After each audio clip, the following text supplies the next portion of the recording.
IAS परीक्षा का ये प्रश्न पत्र है दोस्तों। क्वेश्चन नंबर 8 देखते हैं। तो प्रश्न कहता है कि भारतीय इतिहास के संदर्भ में निम्नलिखित कथनों में से कौन सा या कौन से कथन सही हैं।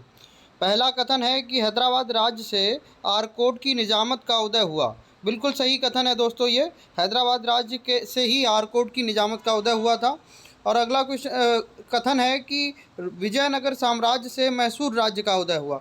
बिल्कुल सही बात है दोस्तों। जब विजयनगर साम्राज्य का समाप्त हो गया तो उसी के ध्वंसावशेषों पर मैसूर राज्य की स्थापना की गई थी। और तीसरा कथन है दोस्तों कि रोहिलखंड राज्य का गठन अहमद शाह दुर्रानी द्वारा अधिकृत राज्य क्षेत्र से हुआ। ये क्वेश्चन गलत है। ये जो कथन है ये गलत है दोस्तों। अहमद शाह दुर्रानी वही है जिसे इतिहास में हम अहमद शाह अब्दाली के नाम से जानते हैं। इसको अफ़गानिस्तान में दुर्रानी के नाम से जाना जाता था। दुर्रानी का मतलब अरबी का में मायने होते हैं मोती। तो ये अहमद शाह दुर्रानी के द्वारा अधिकृत राज्य क्षेत्र में रोहिलखंड नहीं आता था। तो ये कथन 1 और 2 सही हैं। तो इसका पहला आंसर सही है दोस्तों। ए सही है इसका, 1 और 2। 9 नंबर क्वेश्चन है दोस्तों कि निम्नलिखित कथनों में से कौन सा सही है।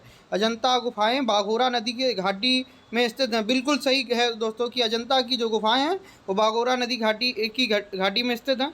अगले क्वेश्चन की तरफ बढ़ते हैं। तो इसमें 2 कथन दिए हुए हैं कि यूनिसेफ द्वारा 21 फरवरी को अंतर्राष्ट्रीय मातृभाषा दिवस घोषित किया गया है। ये गलत है दोस्तों। यूनिसेफ द्वारा नहीं, वो यूनेस्को द्वारा घोषित किया गया है। और पाकिस्तान की संविधान सभा में यह मांग रखी गई कि राष्ट्रभाषाओं में बांग्ला को भी सम्मिलित किया जाए। ये भी बिल्कुल सही है दोस्तों, क्योंकि पूर्वी पाकिस्तान उस समय बांग्लादेश हुआ करता था, जिस कारण पाकिस्तान की असेंबली में इसकी मांग रखी गई थी कि बांग्ला को भी राष्ट्रभाषा का दर्जा दिया जाए। तो इसमें केवल 2 सही है दोस्तों, तो बी ऑप्शन सही है। क्वेश्चन नंबर 11 की तरफ चलते हैं। ये बहुत ही अच्छा क्वेश्चन है दोस्तों। ये कला और संस्कृति की दृष्टि से ये क्वेश्चन पीसीएस में भी पूछा जा सकता है कि मुरैना के समीप 64 योगिनी मंदिर के संदर्भ में निम्नलिखित कथनों पर विचार कीजिए। यह 12वीं शताब्दी में बनाया गया था दोस्तों। ये कच्छप घात राजवंश के शासनकाल में निर्मित एक वृत्ताकार मंदिर है। बिल्कुल सही कथन है।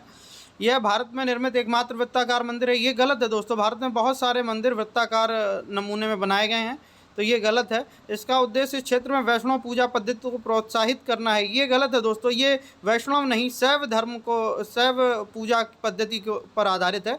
यह जो मंदिर है ये मुरैना में, इसमें शिवलिंग, बहुत सारे शिवलिंग बने हैं। 64 कमरे हैं जिसमें सभी में शिवलिंग स्थित हैं। तो ये भी 3 नंबर सही है, गलत है दोस्तों।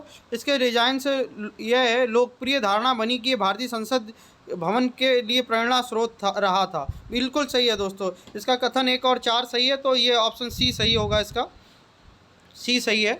अगले क्वेश्चन 12वें क्वेश्चन की तरफ बढ़ते हैं। निम्नलिखित में से कौन सा प्राचीन नगर अपने उन्नत जल संचयन और प्रबंधन प्रणाली के लिए सुप्रसिद्ध है, जहां बांधों की श्रृंखला का निर्माण किया गया था और संबद्ध जलाशयों में नहर के माध्यम से जल को प्रवाहित किया जाता था।